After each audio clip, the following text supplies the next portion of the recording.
Trish and Rob McGregor welcome you to a place where all kinds of phenomena flourish. Here we meet authors, researchers, and investigators of the mysterious, the strange, and of the inexplicable anomalies that surround us. Step out of the everyday world and take a journey into the mystical underground.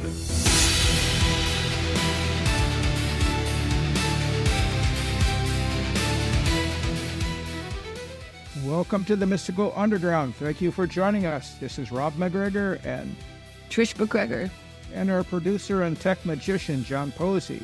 You can go to themysticalunderground.com where we make regular blog posts and where you can find out about our books. Among them are Phenomena, Harnessing Your Psychic Abilities, The Secrets of Spirit Communication, Sensing the Future, and Aliens in the Backyard. Our latest book is called Mind-Blowing Synchronicities, the latest science, stories, and research. Trish's latest novel, which is coming out in January, is called Silent Thunder. My most recent novel is called Tulpas, a story of mysterious beings created through a deep meditation. If you are watching us on YouTube, we would appreciate it if you would take a second to click the like, subscribe, and notification buttons so you never miss an episode. If you prefer to listen to the show, it is available wherever you listen to podcasts. Please subscribe there. Well, hang on.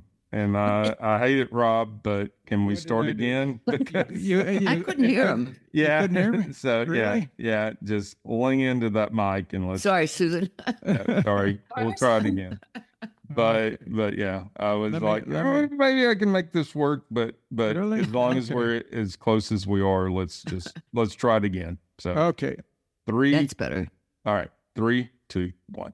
Welcome to the Mystical Underground. Thank you for joining us. This is Rob McGregor And Trish McGregor. and our producer and tech magician, John Posey.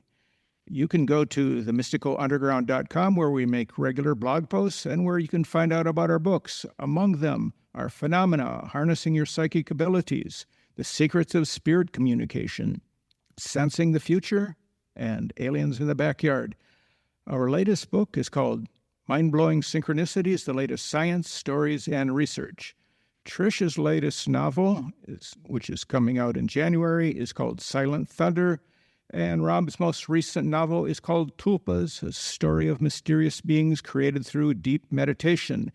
If you are watching us on YouTube, we would appreciate it if you would take a second to click the like, subscribe, and notification buttons so you never miss an episode. If you prefer to listen to the show, it is available wherever you listen to podcasts. Please subscribe there. Susan Browne is a spiritual and well-being coach with over a decade of experience helping others connect with angels and raise their vibrations. A teacher in the Diana Cooper School of White Light and a trainer in the Guild of Energists, she's developed her own intuitive style of tapping into the guidance of angels. She's the author of Angel EFT, and her new book, Your Angel Guides, is a practical and uplifting guide to connecting with the angelic realms to transform your life. Susan has a passion for nature and lives in County Kerry, Ireland. Welcome, Susan. It's great to have Susan. you. Thank you so much. Okay, now tell us about yourself and how you got interested in angels. Yeah, so angels, I had sort of a spiritual awakening in when I was about 28.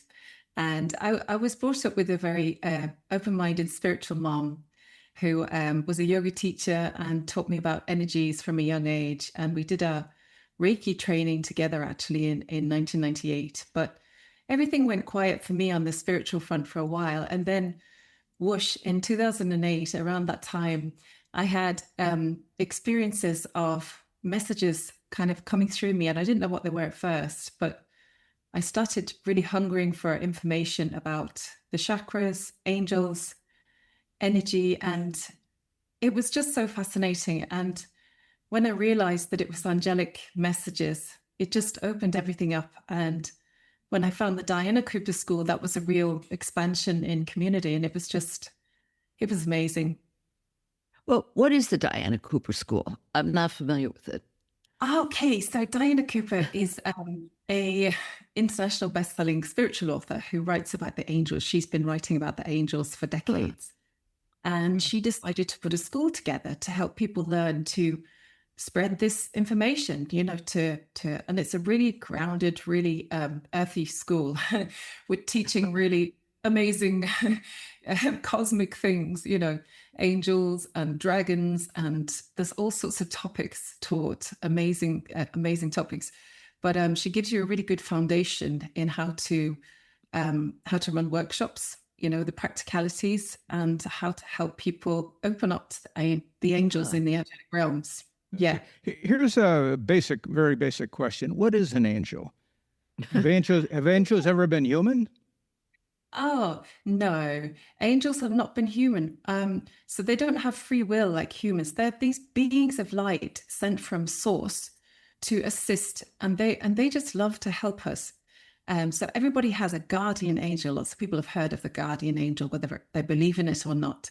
So you have at least one angel with you, whether you ever believe in them or not. But if you start to think of angels, you really draw them into your life. If you start to read about them, talk about them, connect with them, then loads of angels come to your side. And they're just these completely non-judgmental, loving beings that just want to help you to live your divine blueprint. Yeah. So in religion, they're known as messengers, aren't they? Messengers of God? That's right. Yeah. Yeah. And they crop up in almost all the religions in some form or another. But you definitely don't have to be religious to connect with angels. You say everybody has one, but suppose you have one and you never communicate with it. That's got to be boring for the angel. Yeah, right. It must be really boring for them. They must be just twiddling their thumbs. They just stick around. That's admirable. Yeah. I suppose they have other things to do. Yeah, right.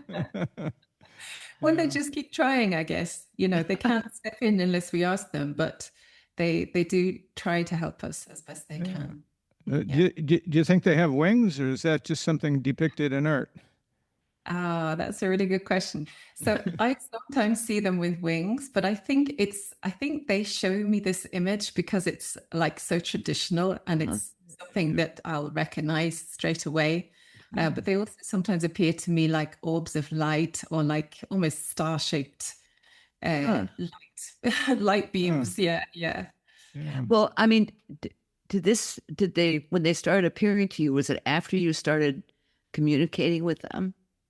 Yeah, it was around the same time. So when I started to learn about angels, it was funny because the year before that awakening, a friend lent me a book by Diana Cooper, actually, about angels. And I remember trying to read it at the time, and I couldn't quite connect with it. I felt like it was wishful thinking or something.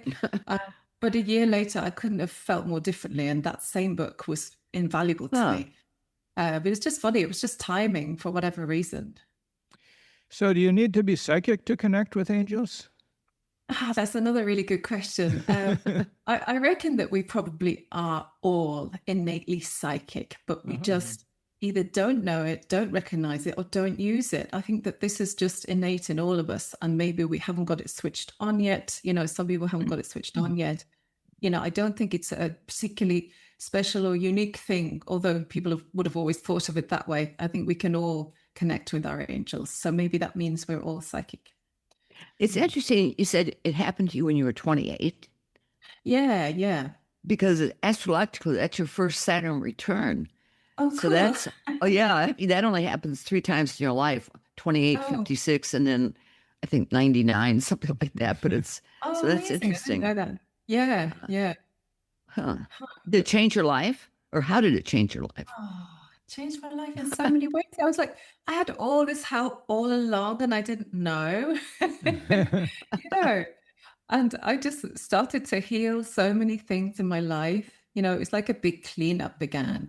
I mean, I've always been interested in well-being and positive mental health. My background is I'm a mental health nurse, not practicing anymore, counselor.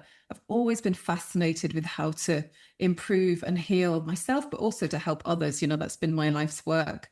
But so I've been on this journey a long time. But I found when the angels come in, and it's the same as when I work with clients who are interested in angels, their progress is just a different level altogether. That's interesting. Now, Have you go ahead, Trish. have you spoken to anybody else in the mental health industry about angels? Engaging them to sure. help? Yeah, for sure. Yeah. I mean, I used to work in the acute ward in the hospital, so it wasn't always appropriate to talk about it there, but I definitely did the work there. I used to bring the angels in, and they really helped me to manage my energy in there, Huh. Do you have Some a people are, do you have a particular angel that you communicate with?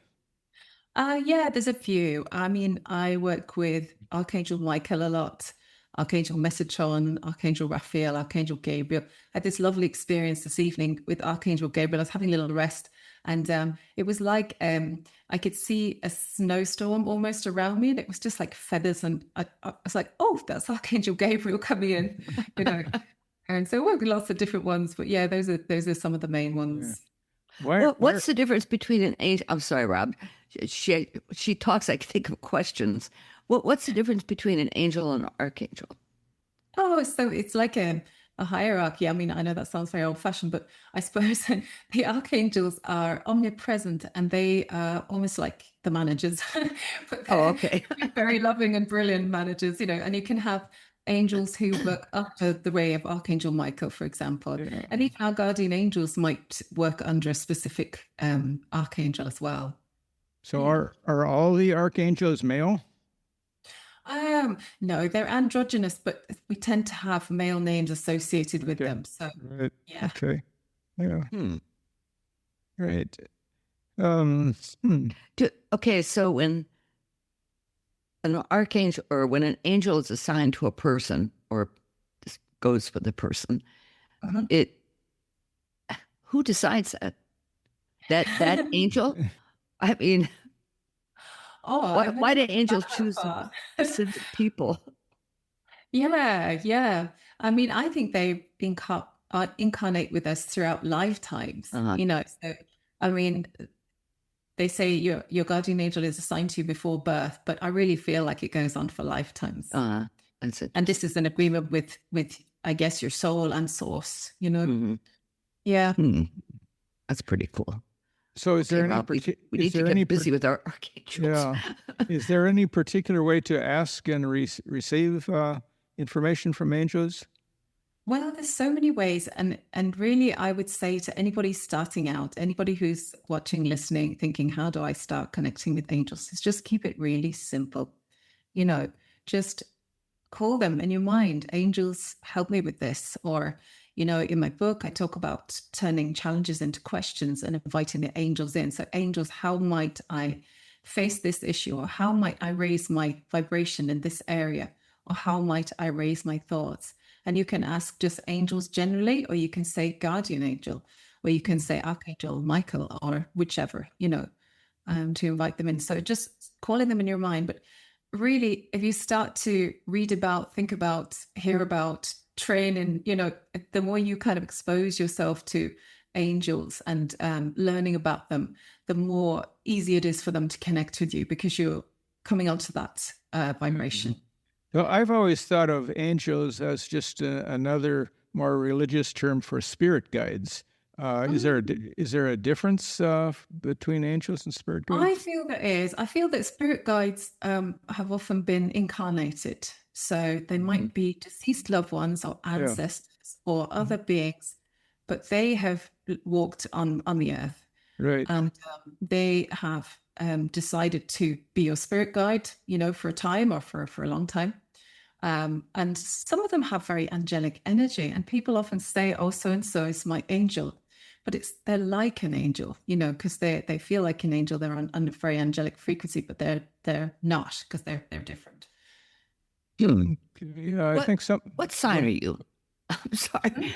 What month are you born in? Oh, July, Cancer. Oh, a Cancer. Okay, that makes sense. Your water sign. Okay. Open and receptive. Yeah.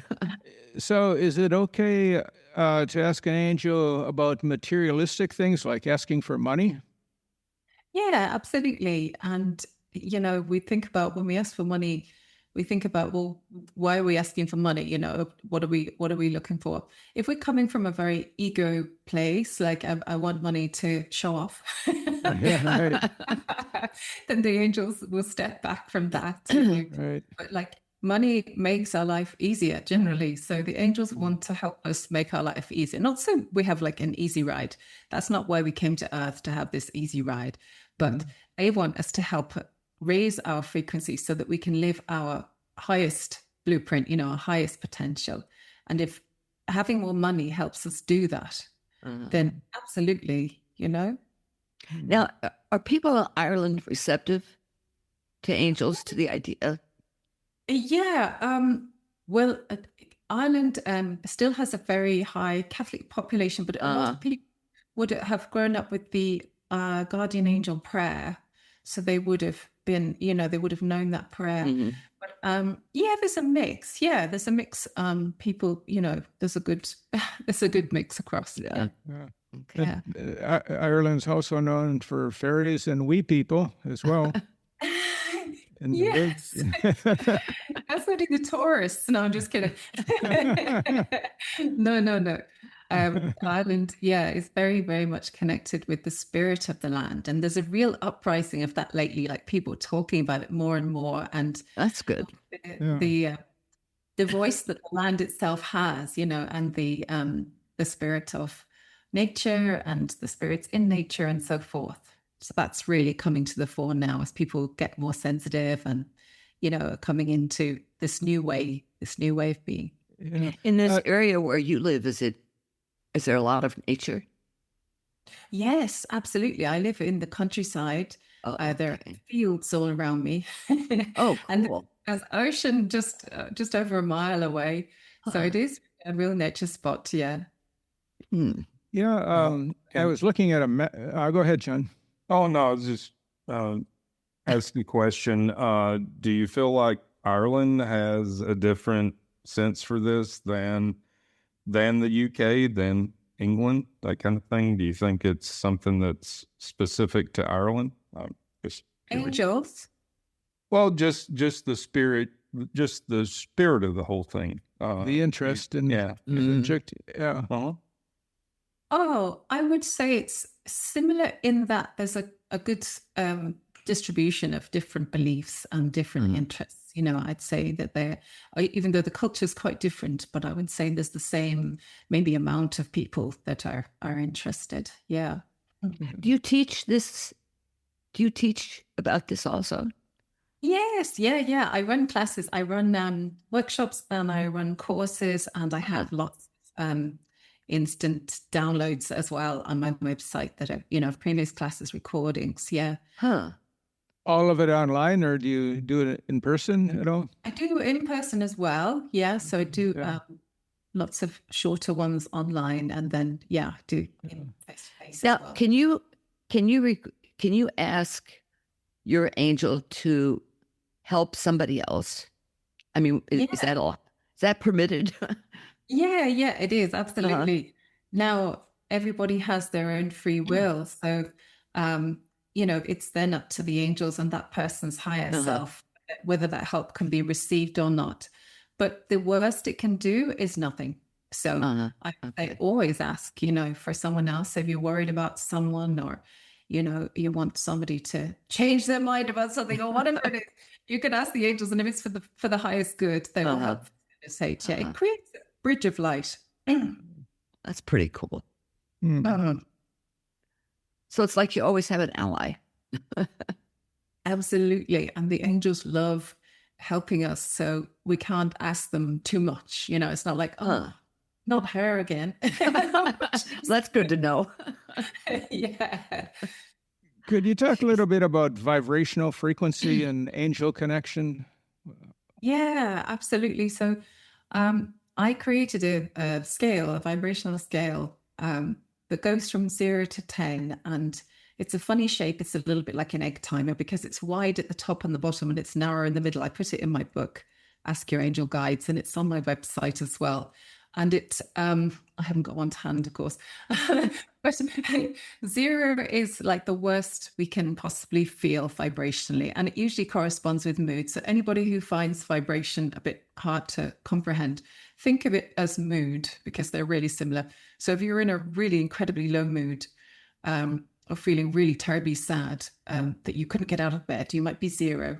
And then 10 would be when you're absolutely on top of the world, and really well in yourself, not crazy, but like really feeling full of joy and perfectly in alignment. And when we're in those higher vibrations, say 7, 8, 9, 10, it's much more easy for us to perceive the messages of our angels. So if we ask for help when we're in the lower frequencies, it's not that the angels won't help us, but we might be less likely to notice the help that they send. So they might line up some synchronicities that and we don't spot them because we're thinking, we're in those low vibrations. We're kind of thinking, oh, nothing ever helps me, kind of thing. So does that make sense? Or is it, no, that makes sense. Yeah. Well, that leads to a question of how do you receive messages? Do you hear like a voice, or does it come symbolically, or through writing? Yeah, through. Yeah. Well, first and foremost, it was like thoughts in my mind. So it wasn't like hearing a voice, like someone else's voice. It was like a thought in my mind that I knew or I felt wasn't coming from me, but was rather coming through me. And it felt like a very loving, very trustworthy, message kind of coming into my mind. So I guess clear cognizance or clear sentience, like clear feeling as well. And also when I started writing Ask Your Angel Guides, my guidance from the angels was to write down the questions at first, to buy a notebook and have that specially for that purpose. And so I did that while I was writing the book. And it was such a fun journey because I was thinking, wow, what can I ask now? And, I write the questions down and my handwriting isn't great. So I had to take real care. And then the messages would start flowing in and I'd write those down. So that's a lovely way for people to try as well, is writing down, and then like you're channeling the answer, you just really relax, let yourself, let your hand flow across the page. But there's so many different ways the angels can connect with us, and they'll choose the perfect way for each person. Now, when a human being passes on, does that angel, what does that angel do? I mean, do they help them pass on, or do they go on to somebody else? Or? Yeah, I don't think they go on to someone else. I think they stay with that person. Yeah, and I think they really help them to do the healing that people do when they cross over as well. And if they're going to incarnate again, they'll go with them again. So they're like stuck with the human being for good, in a sense. I think so. Yeah, that's the sense I get. Yeah. That's pretty cool. I always have a friend on the other side. I wonder if they could. I wonder if they could be part of your larger consciousness, a part of your soul.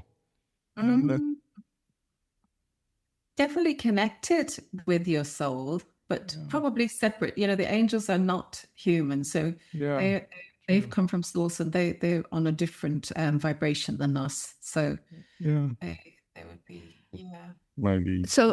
maybe mentors. Mentors. Exactly. Exactly. Like mentors, like coaches. I like to think of them like coaches. Yeah, that makes sense. Yeah. My cat just came over here and said, I've got an angel. Archangel Felier is the angel that works with animals. Well, one of the archangels. Who is it? Archangel Felier. It's the kind of funny cool. spelling. Yeah, Felyi. Felier. Yeah, it's a complicated name. I know, right? Yeah. Does he work with all animals? Yeah. Yeah, that's pretty cool. Yeah. So in people that come on the mystical underground, a lot of them are talk about fifth dimensional living in the fifth dimension. Can you talk a bit about that, or is that something that you're pursuing? Absolutely. So we're going through a shift at the moment. So people are moving from the third to the fifth dimension, and many people already have, and lots of people have, but they might be still in like an elevator state that they've experienced the fifth dimension, but they might come down and up. And sometimes that's life, because we're in this human body. It can be difficult to maintain the fifth dimension. We get old triggers because we're human, and when things pull us down again. But you don't usually go back into third dimension once you've woken up.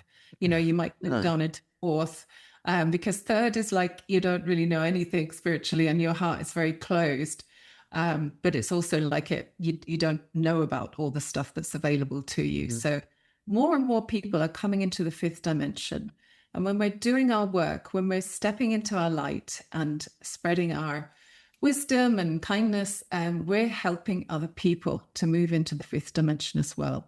Yeah. And that's one of the reasons why the angels will help us with pretty much anything once it's in alignment with our soul purpose, is because, like, even we talk about the parking angels, or the the angels that help us with everyday things, because they want us to help us keep in that fifth dimensional, or to move into that fifth dimensional state, so that we can do our work and spread the light.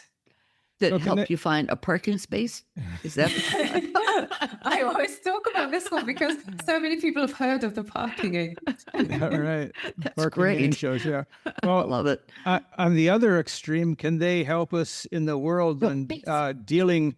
For example, we're in a very, very tense sense of duality now, two sides. And actually, almost like two different realities of belief, and some people don't even talk to their other family members because they're just in that other world. Can angels help us in that direction, because it's a pretty bad situation right now? Absolutely. At least here, I don't know about Ireland. But. Yeah, yeah. No, I'm so sorry to hear you saying that, because I really feel it. It's so important to work with the angels at this time, because that duality is the illusion of the third dimension, and we really need to challenge ourselves to keep coming up into the fifth dimension and seeing beyond the illusion. We're being constantly invited, I feel at the moment, to take sides, to go into the us and them. I'm right, they're wrong, this kind of thing. And that brings our vibration down every time, when we do that. And it's such a challenge. And that's why it's such a great time that we've incarnated, because we've come for these ultimate lessons.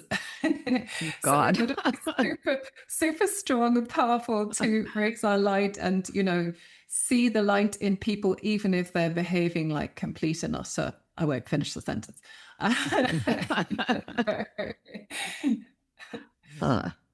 So somewhat related to that, some people we deal with can be really draining our energy. So is there a way of like psychic vampires, that we can clear the energy for if you're empathetic like that?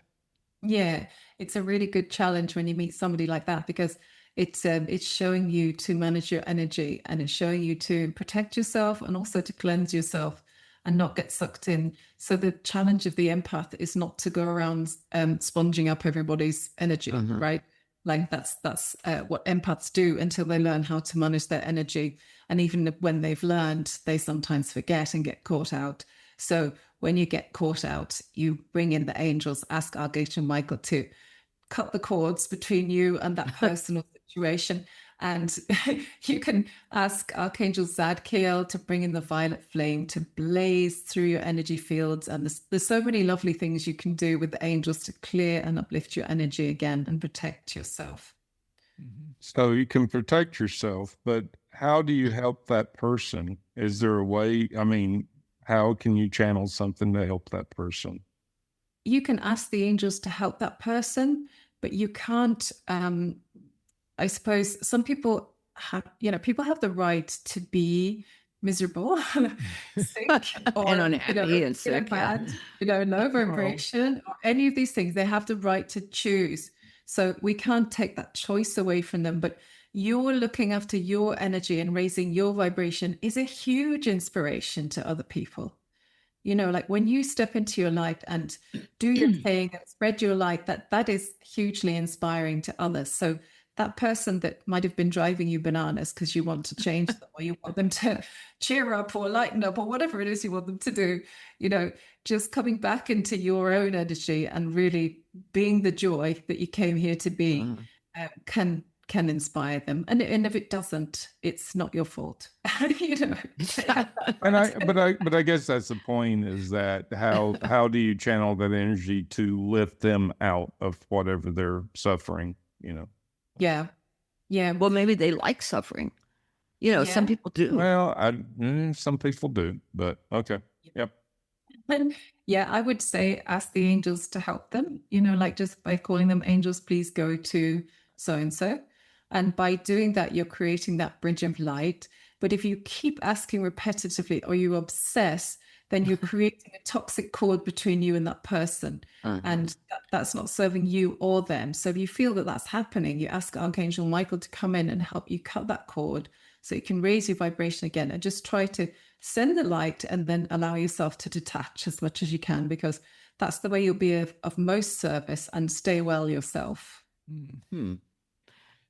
Trish, this could be good for you for dealing with this person who keeps coming after you with neediness. And, That's true. Yeah, this might be something you should talk to her about. And you mean I'll send her the book? Yeah. Yeah. Send her the book. Yeah, I agree.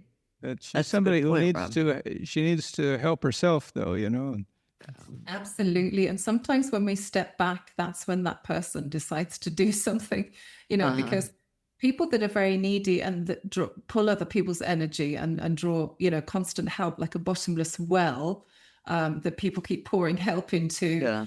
Sometimes when people step back, they kind of go, oh, I'm going to do this myself. Hang on. This time, whereas when we're all rallying around somebody pouring energy into them, they don't get to look at that at all. But That's a good point. But I will say, I think something unique to the 21st century so far, because of the COVID situation and everything, everybody kind of isolated, and people are much more unlikely to reach out and try to help somebody, back off the brink. And I just think that's unfortunate. But at any rate, so there's empathy, but everybody's, but there has been something over the last 5 years that have kind of confined people. And I think that's unfortunate, because I do think that by and large, a lot of people it is more about cutting ties rather than drawing people in. Could be wrong. Yeah, but during COVID, confinement was mostly physical. Well, but that extrapolates, and it became more of anyways. Yeah, I mean, we can go down this path, mask, hiding ourselves, staying away from people, not interacting physically with people. It's been a weird century so far. Sorry, disembodied with John. That's just been my experience. That's okay. Thanks for sharing it. And I think you're right. Community is so important, and mixing with like-minded souls and really sharing your light with others is so important. Just being on your own can be really unhealthy. Well, that's one reason a lot of people adopted pets during COVID. Especially dogs. Okay, dog, talk to me. Yeah, exactly. Yeah. We need company. Yeah, absolutely. And it's true. If you're spiritually minded, you definitely need that spiritual community as well. And just even in local community, even if people are not on the same wavelength as you, I think local community is so important as well. So, Susan, what are some of the different ways that angels can communicate, other than just like a thought that comes, you recognize that it's not from your mind, but there are other ways they can communicate, isn't there? That's right. They can give us signs. So I give some examples of experiences I've had where I've asked angels for a sign, and I got a sudden thought. I know that's a better thought, but to turn on the radio, and I was driving, and then in the next hour, 3 songs were played with my name in. Wow. And so, Oh, you know, that's a felt- synchronicity. That's Yeah, huge. exactly. Yeah, I really felt that was. And then another day, I asked the angels to give me a sign, and I was out for lunch. You know, I was working that day, and I just stopped by for some lunch. And on the radio came the Eurythmics song, "Talking to an Angel." Wow. Nice. So things like that, and they arrange, you know, synchronicities and things like that for us, and pass messages that way, because there's so many different ways that people can receive the angels' messages. And a lovely way to connect with the angels as well is by using angel oracle cards. If you find a deck that you love, I love Diana Cooper's decks, but there's lots of great decks out there. And if you find one that you like, it's a lovely way to start the day, just to tap the cards to clear the energy, give them a shuffle, think, well, angels, what do I need to know today? And just taking out one card. And that's a lovely invitation as well. At the beginning of our interview, you mentioned dragons. Tell us a little bit about dragons. That's pretty cool. Yeah, the dragons. Are they like earth beings, related to the earth, or? Yeah, so they're actually angelic beings, but they work on different elements. So there's earth dragons, air dragons, water dragons, fire dragons, and lots of different kinds of dragons, like cosmic dragons. And they are the most amazing beings, and they're fantastic to work with if you want to transmute really heavy energies, because the angels are so high frequency, it can be almost difficult for them to go into low frequency areas and clear things. So then you can call in the dragons, who can work on many different dimensions, and they can go in and clear things. You know, like you can ask them to clear the ley lines or clear the land.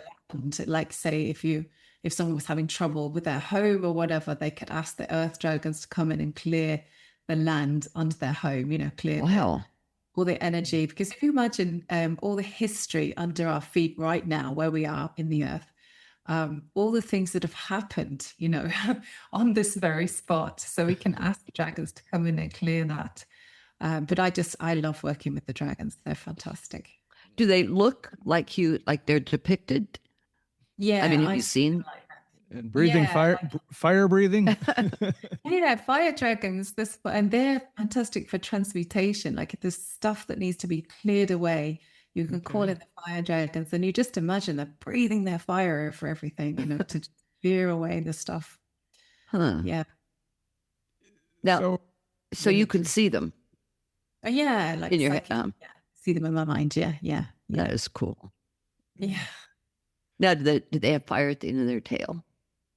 No, they breathe fire, but the fire dragons are really fiery, like they're almost on fire, kind of. Yeah.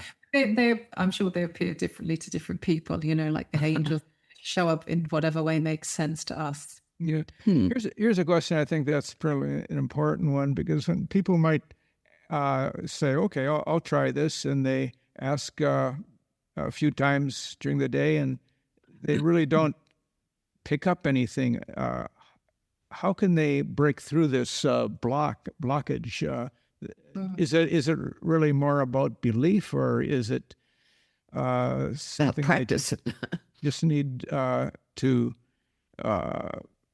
focus more on, or what do they need to do to? Yeah, it's a good question. I think you hit the nail on the head, Trish, when you said practice, because it's not going to work the same for everybody. So I would say try different things, and like having an open mind and an open heart as well.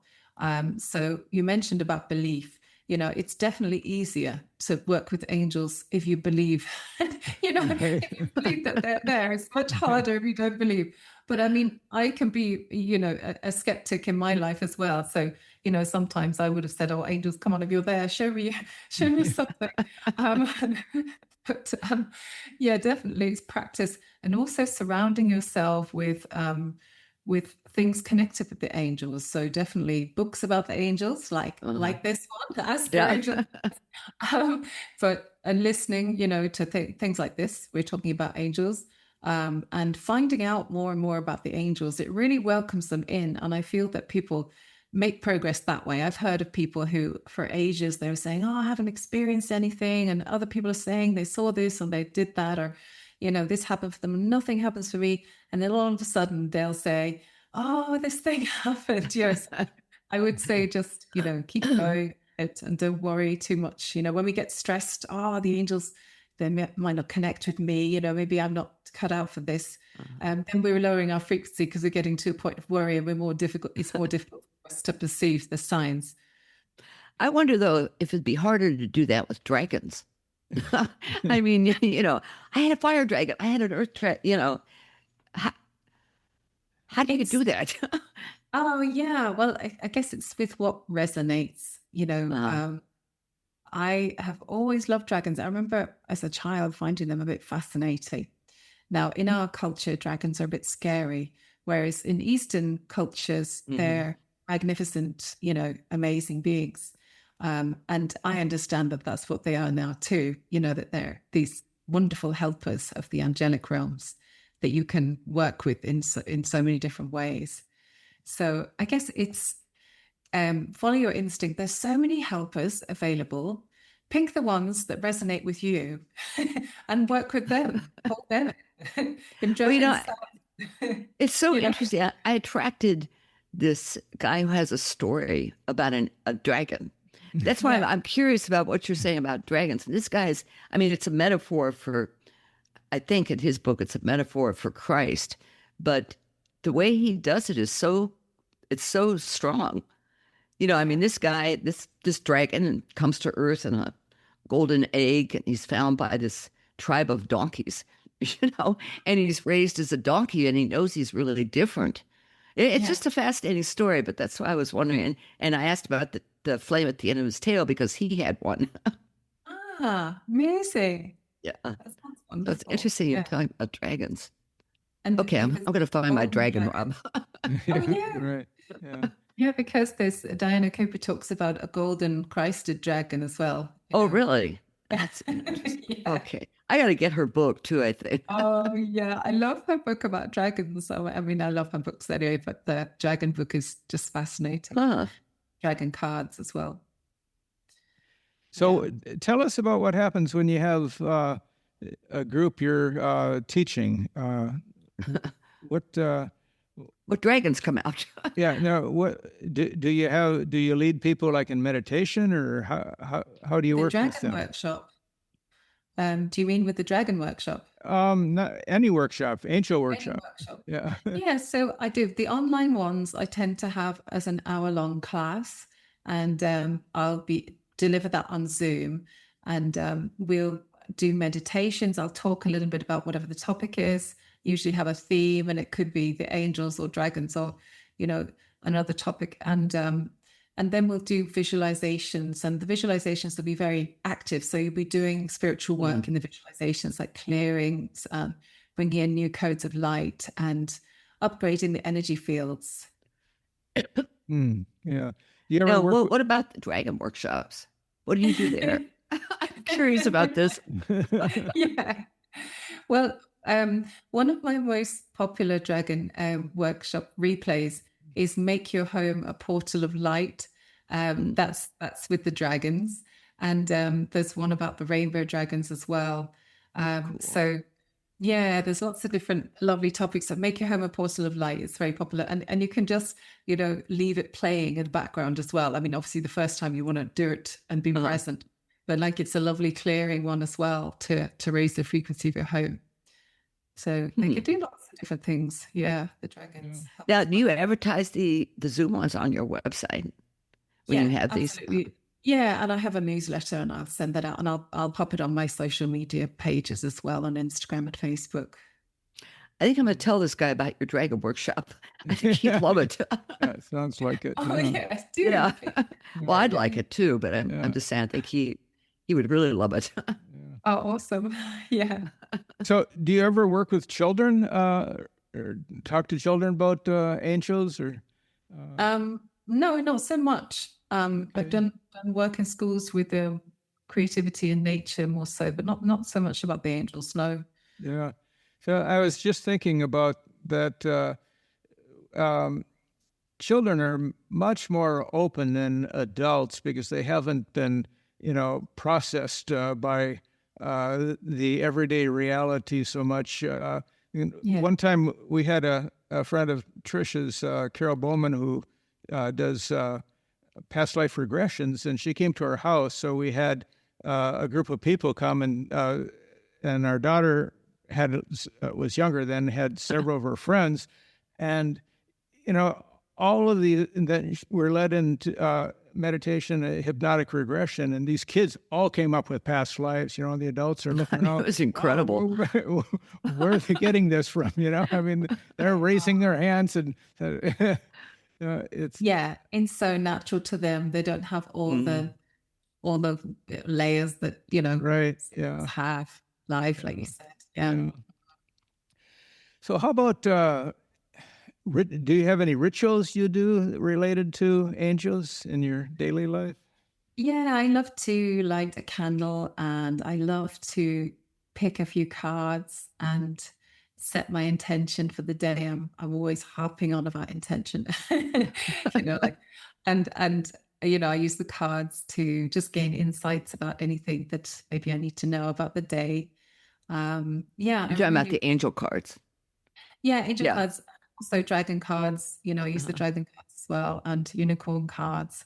And so I have lots of different types of cards. Unicorn, that's cool.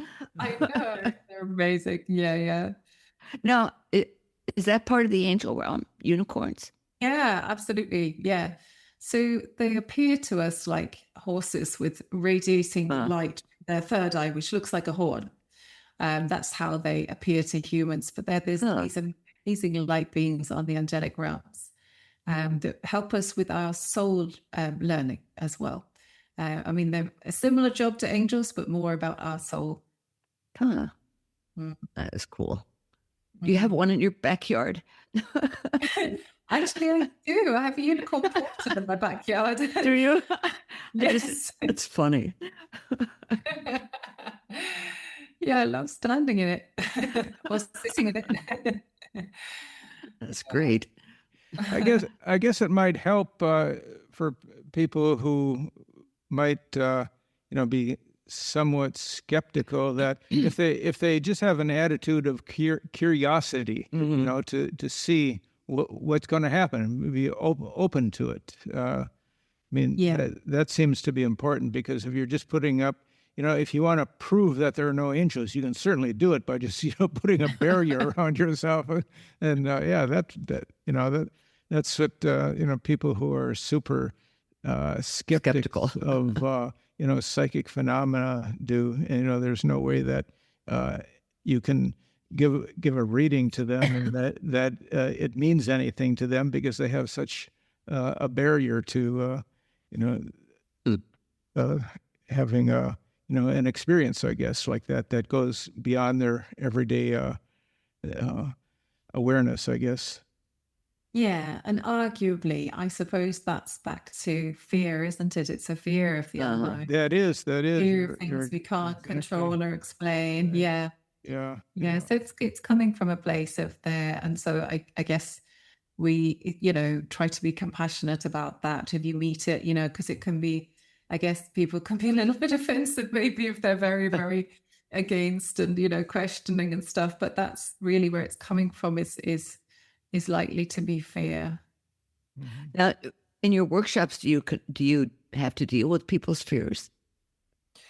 Sometimes, but usually, because when I do a workshop, it usually becomes a very, very high vibrational space. I call in lots of beings of light, angels and guides before the workshop starts. And it's like people go through this almost this beautiful light field when they come in. And it's very, very protective. So people often feel very safe and very lifted. Yeah.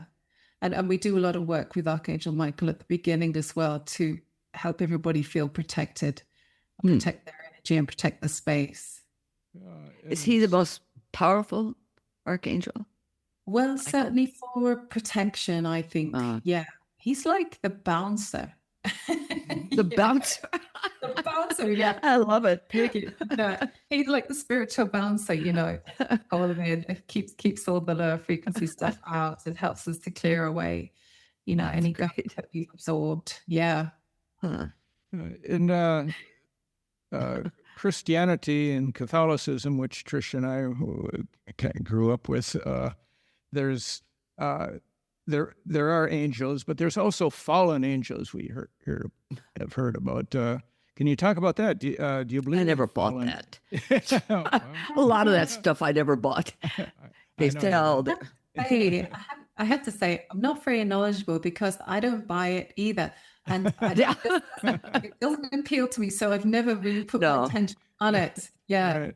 Yeah. Yeah, but I do get asked that a lot. You don't want, if they're there, you don't want to attract it. Yeah, it's like even talking about that is kind of giving them airspace and, Right. Yeah. Well, if they're fallen, you could sick the dragons on them. Go get them. Yeah, and when you call in the angels, you're calling in the angels, not the fallen ones. Okay. Unless you specifically want to include them, but I don't recommend it. Let's go the other way then. How do we bring in more light? Raising the light. Yeah. How do we bring in more light? Yeah, that's a gorgeous question. Yeah. So, I mean, even just asking the question in your mind, angels, how do I bring in more light? Try it now. If maybe we all close our eyes for a moment. Okay. Just Probably blow up the room here. Angels, how do I bring in more light?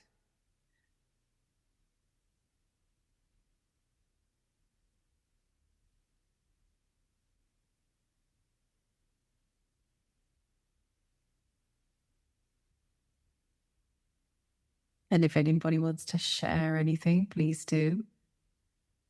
Do you get anything, Trish? John? No, I was just saying, please try.